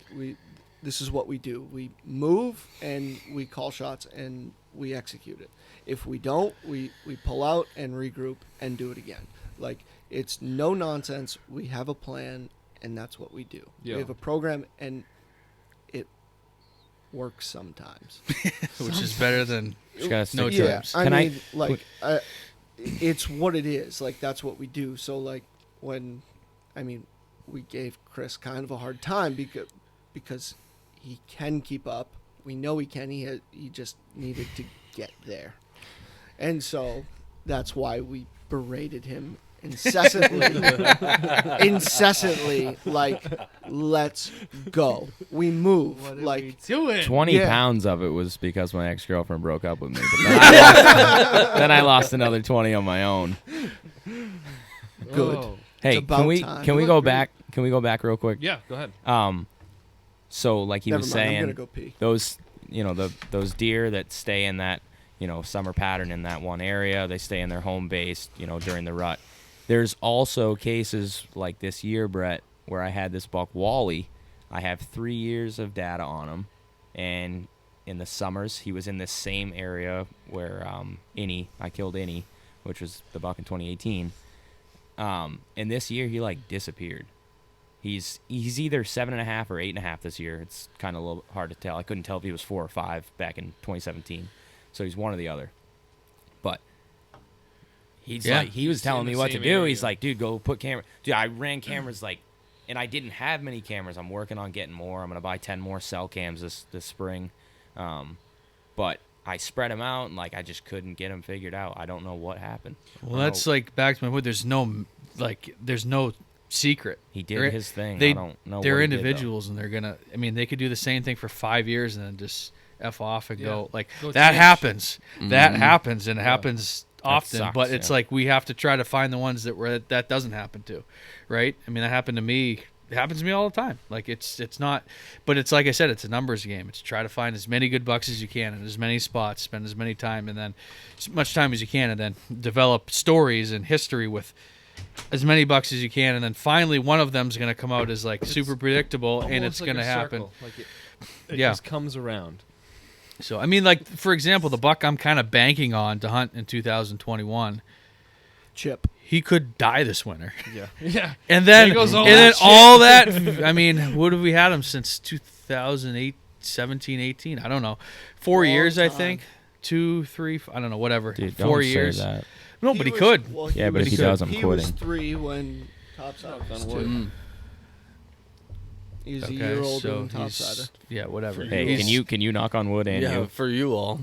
And What's Chip. going on right now? just- I let mean, him it's. die. I don't believe in that stuff. He He's, ain't gonna he's gonna be alive or he's gonna be dead. Well, I'm right. very Hey, superstitious. that's the here's truth. and here's the other thing that people like. When you start to get into this like game of like chasing one buck, you got to realize 90% of the time they're gonna die or someone else is gonna shoot him, and he's Your not your heart- buck. your Like heart- he just isn't. Like Your you heart's got gonna to. get broken. Yeah, Bro, over and over and over again, and then ask one of me these about it. times you're gonna He's- kill him, and it's all gonna be great. He's not your buck to start with. No, he's Right? not your buck. You got to figure it all out. Yeah. I mean, And you got to get lucky. A very good friend of mine killed a buck that I had been trying to kill for 4 years.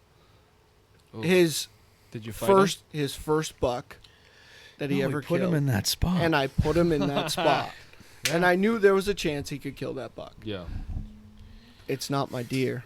And No. he was like really nervous to tell me that he shot that deer. And I He was like, texted me You, first. he texted He was like, "Hey man, is this English?" And I was like, "Yeah."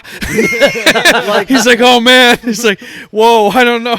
I'm like, "Well, what it is? I He think put I you there." yeah. Yeah. and like he told me, he's like, if I see English, what am I doing? And I was like, shoot him. Like, I don't care. He's not my deer. Yeah. Like, I don't care. Like, Right. I put You a just lot have of to time be like, into it, well, but, like, good for that, Hunter. Okay, on to next- the next one. Next one. That's I what saw it is. My target buck got shot, and I saw it on New Hampshire Yeah. deer hunting Facebook. Let's- Then page. That 3-year-old? He I messaged him. messaged the guy and said, were you hunting in the general Yeah. area? He came in from a different road. Yeah. The buck, he ended up only like 100 yards away from my stand. Oh, really? Just walked in on a day hunt because he saw too many trucks on the road where he was normally hunting. And he walked into a different spot that he knew was public access. Yeah, can people stop doing that? But Okay, you listen, know, if there's not that's snow on the ground. It wasn't my buck. He was on public. No, he's you not. know? No, He was on unposted land. The guy So shot These a are wild animals. They're not our giant bucks. So Was that- there absolute snow? giant Was ten. there snow on the No, ground? no Yeah, snow. stop, please. No snow.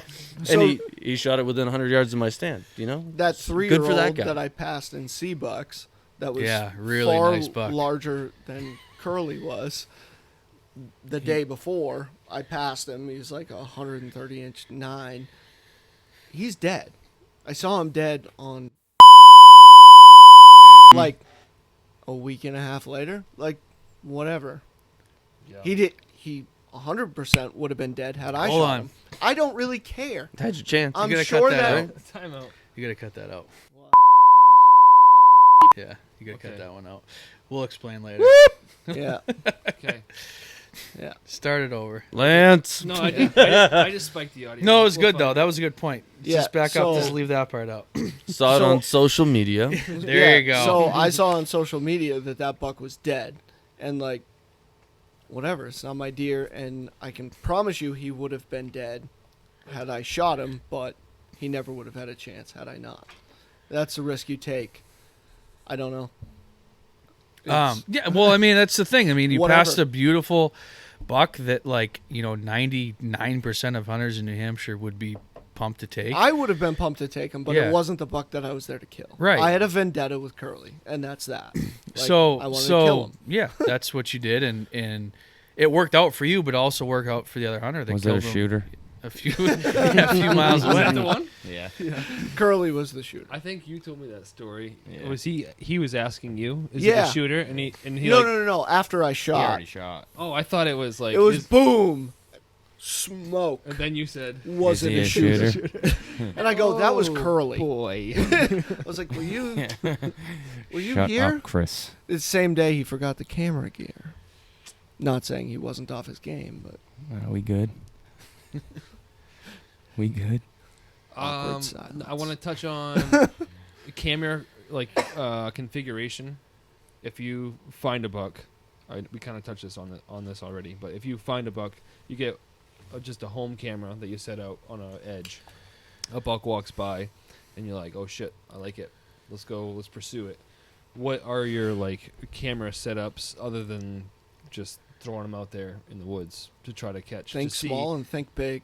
to see where he's exiting and That's a good, good assumption, or a good summary right there. My biggest problem for the first, I mean, I really haven't been deer hunting that long. Yeah. In the great perspective of things, 2012 was like my first real year taking deer hunting overly serious. yeah. Prior to that, it was take a gun in the woods maybe once, twice a year and take a nap on it next to a tree on the ground. Like that was my deer hunting. I was a waterfowl hunter. But for the first probably 5 years, and I'm guilty of it still to this day, is I think too small.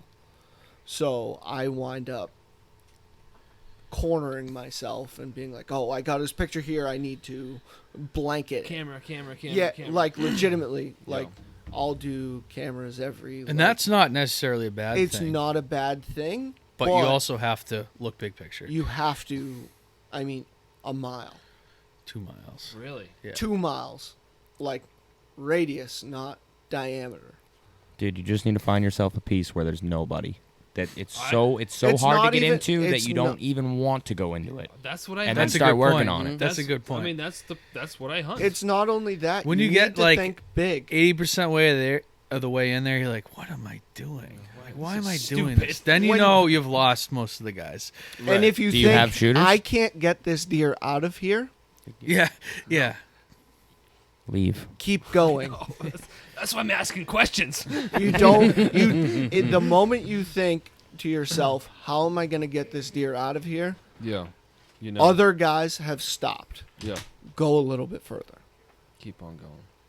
and it sucks, and it's not fun when you shoot a deer in a place like that. And cell cams are huge, dude, because when you're in those big woods, those deer, they're not used to your human scent. So like you don't Yeah, want to they're be in and out of there. So cell acting cams are like like, deer, yeah. dude, cell cams are huge. It allows you don't have to go in there. Saves you time, saves you pressure. That's where forgetting about cameras comes in huge. It's just, Because historical data, those bucks, like, for example, this buck we call Topher, he's the one that ranges like 4 miles from one mountain to another and comes there for the rut. He did the same thing this year, yeah. and like, he's gonna do it again next year. We hope. If he's alive, he'll do it again next year. They're gonna, like, these bucks that have a schedule. That's what the F they do. I guess we need to start running some more cameras. Well, Not that's a good necessarily. amount. It I know, depends. I I've- mean, it I depends find what you're trying to myself do. Just kind of choking in, like. And that can I gotta- work. Got a shot of a big buck in a spot, and I want to find out like how he's moving through these logging roads or how he's moving around the tip of this swamp or whatever, and I'll litter 10 cameras in a small area. That's a great way to find out where he's moving through that particular area, and that could be super helpful.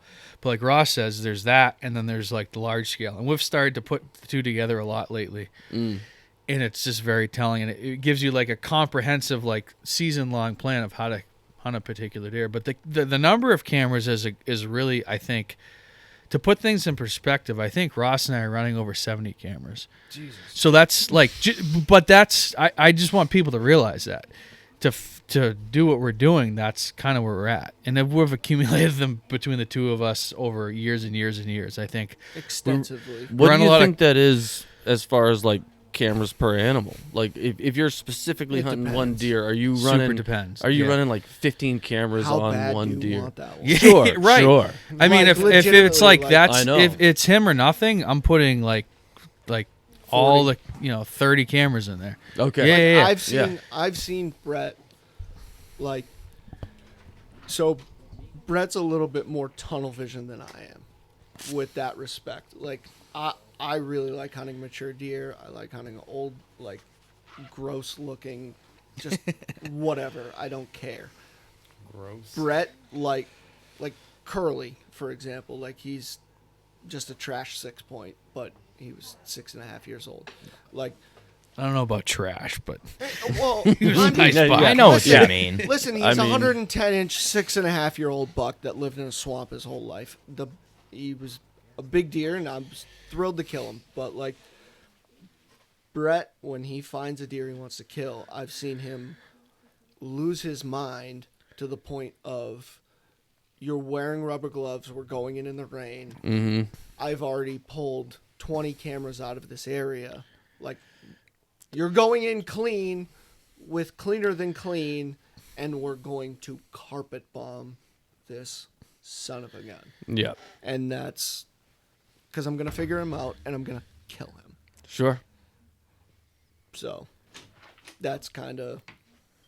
sometimes it works, and And sometimes sometimes- yeah. someone else kills them, or you don't get them. Or Right. he just- That's what happened to me this year. Is I Yeah. put 15 cameras in that general area. You and go all in. I had him.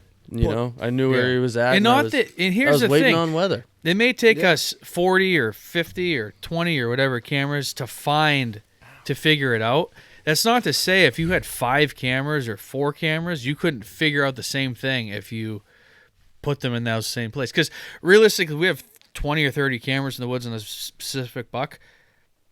There may be 4 or 5 cameras that like are meaningful, and the rest are like random. We can't make any sense of when we get this buck's picture, but there's 4 cameras that can, consistently he's coming through there.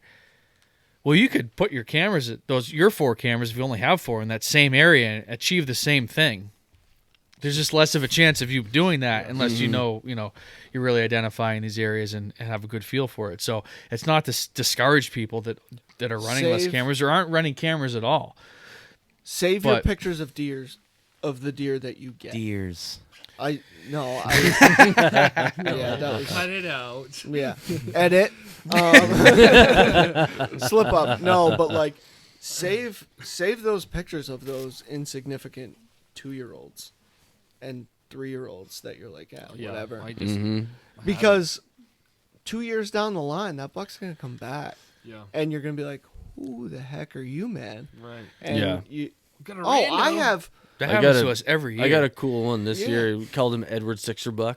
Like Yeah. just a long ass six point, just like Right. came way out. And it's And- like he's gonna do something if he doesn't get killed. I have pictures of I had pictures of a buck in 2012, my first serious year, that I didn't wind up finding. I thought it was just like a one-time deal, and I wound up finding him back in 2015, and he was a 4-year-old in 2012. So, whatever, he was like 7, 8 at that point. Right. And like, holy crap, like he was a mile away. Now I have all this data. He's gonna go through here in the rut. Like, Maybe Brett could touch on the fact that, like, out in the Midwest, when deer are reaching their full potential, rather like here, it's a little bit different. Yeah, that's a good point. I've seen a lot of people talk about this lately. You know, I think the conception is that, Are you like, gonna hurt Nick's feeling over there if you're gonna say something about shooting small deer? no, no, I don't care. I mean, if No, you no, want to no. shoot a small deer or any deer, shoot it. Like, if Kill that's, deer. That's a great. I I mean, that's a respect good that. point, and I like to touch on this any time I have the opportunity to.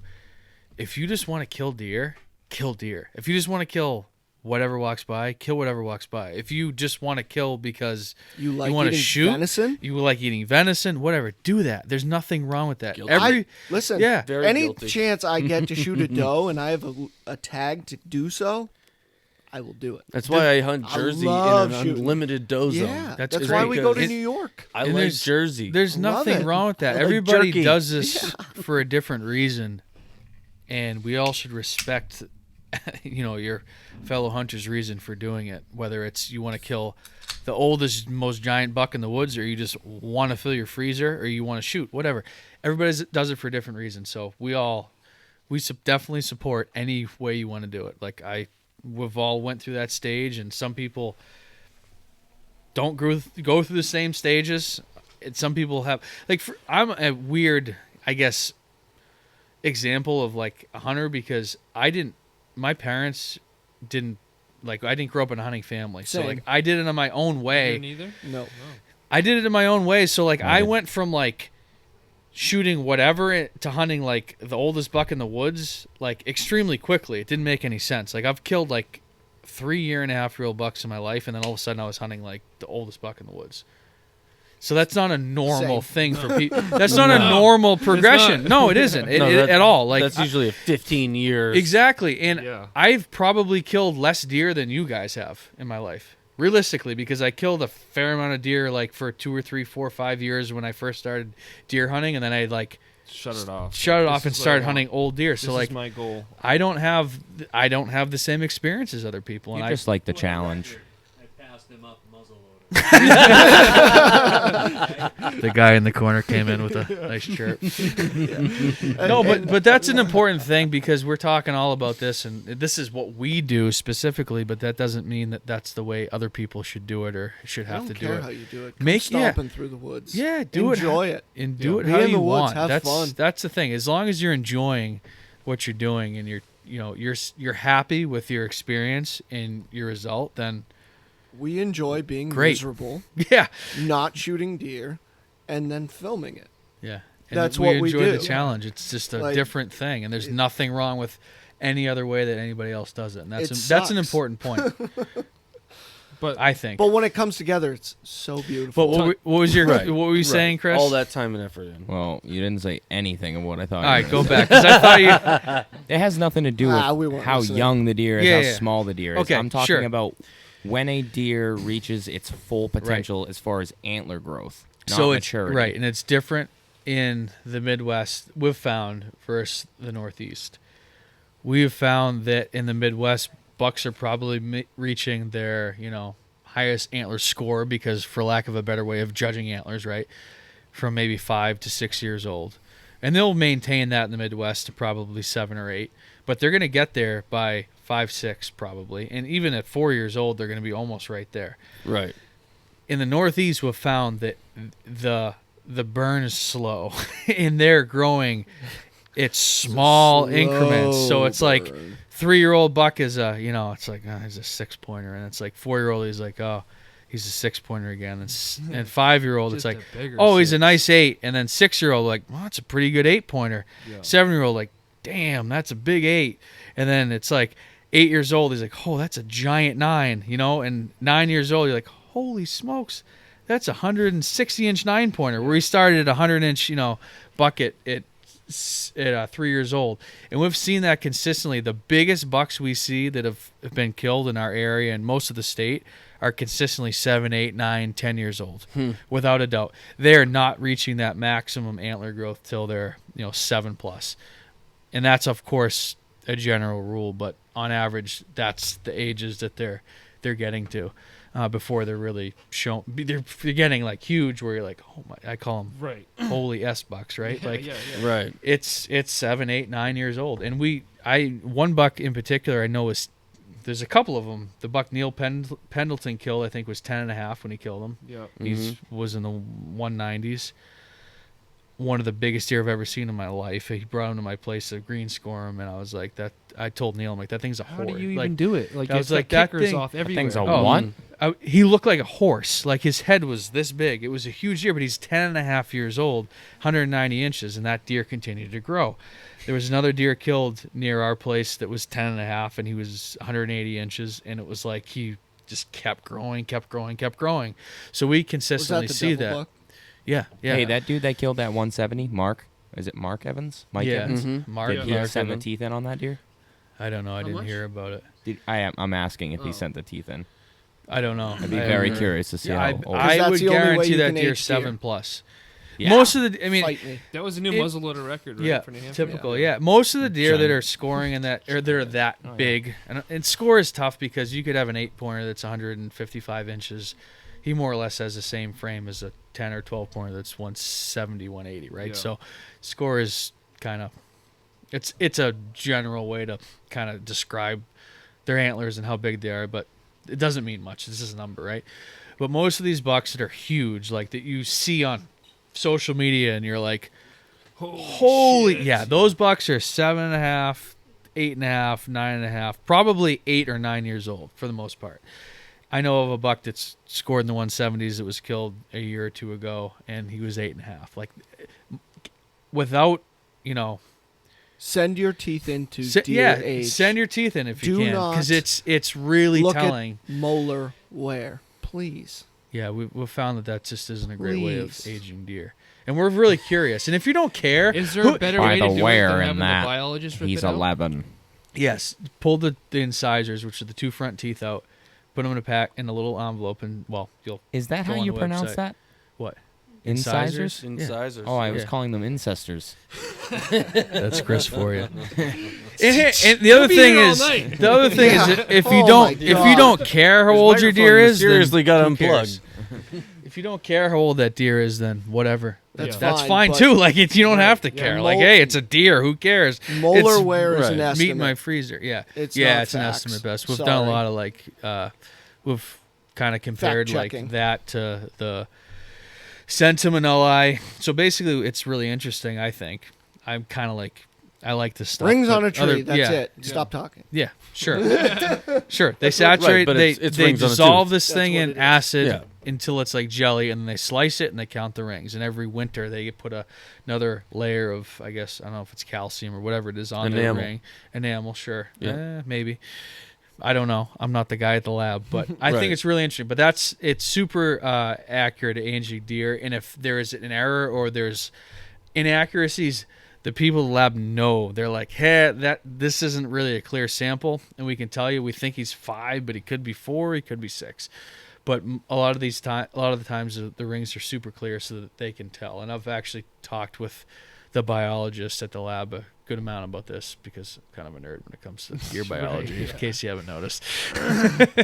So that's a good way to do it. But yeah, consistently these deer are getting bigger until like 9 or 10 years old in New Hampshire, which is Opposed really to- cool. Opposed to in the Midwest when they're probably peaking out at 5 or 6 and they kind of maintain that and start to taper off at whatever age. But I would say that like 95, I mean that's in our, I just pulled that out of the air, but most of the deer are not declining in antler size because they just aren't living that long. Right.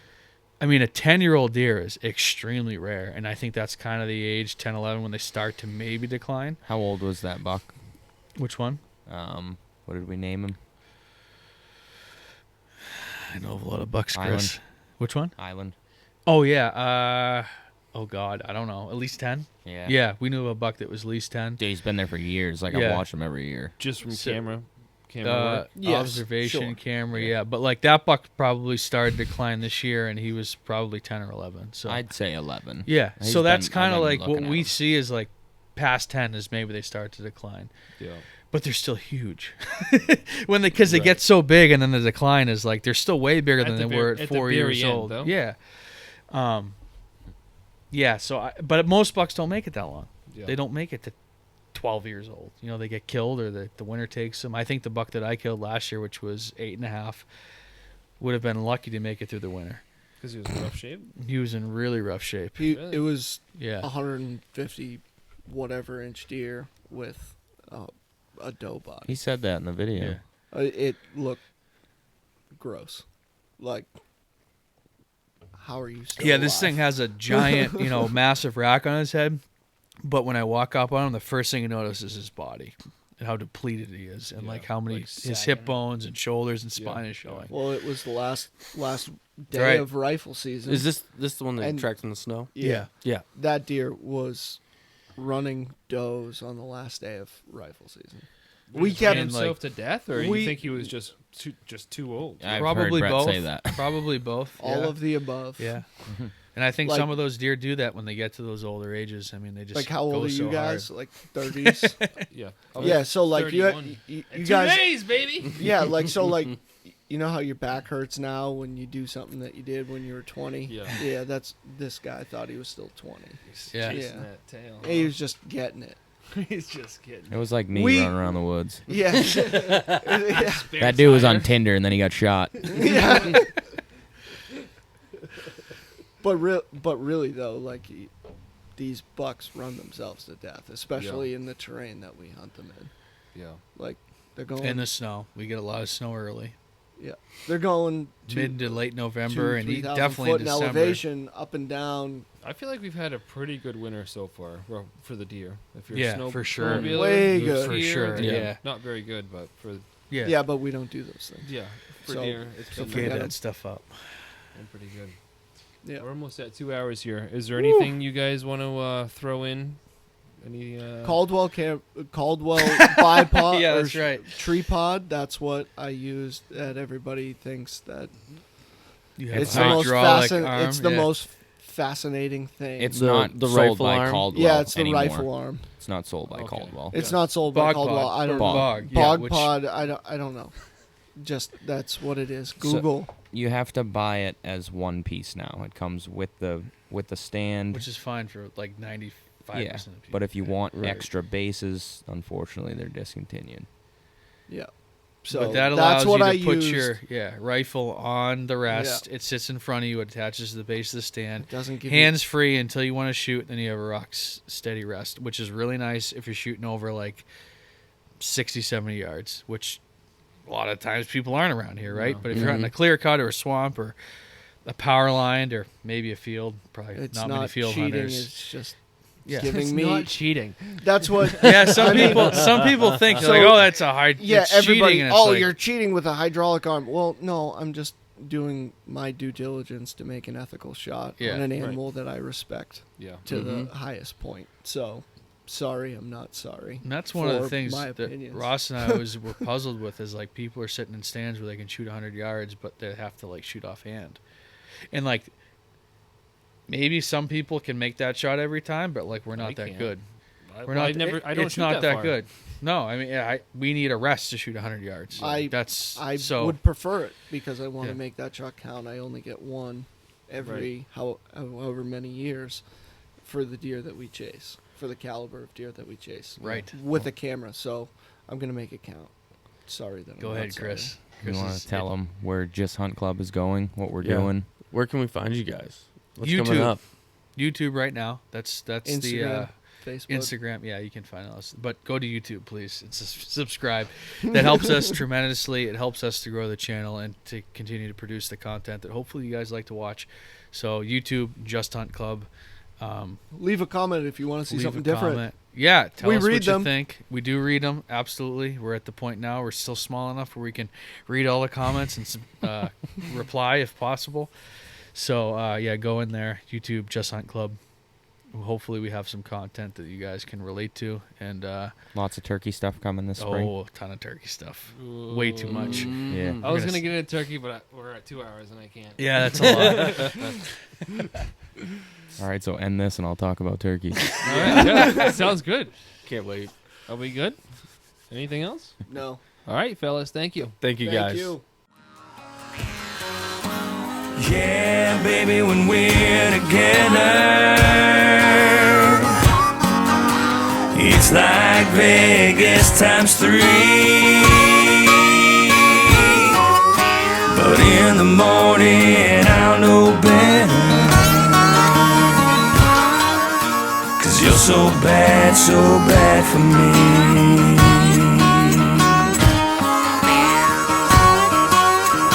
Just like a sip of wine leaves me to drink. You're my gateway drug. I'm starting to think it's gonna take much more than just 12 steps.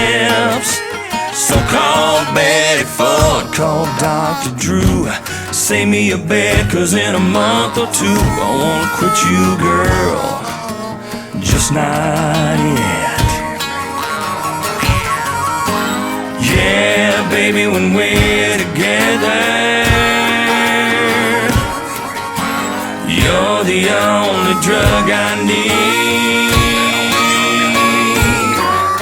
But in the morning I'll know better.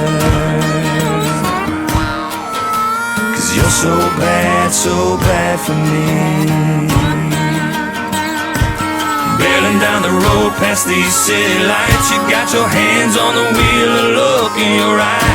I ask myself, is it time to slow down? But the night's still young, we're full of gas, credit cards in my pocket with some living left, and we got friends in the next town. Yeah, baby, when we're together, it's like Vegas times 3. But in the morning I'll know better. 'Cause you're so bad for me. Yeah, oh baby, when we're together, it's like Vegas times 3. But in the morning I'll know better. 'Cause you're so bad for me. Oh, 'cause you're so bad for me. 'Cause you're so bad for me. So bad for me.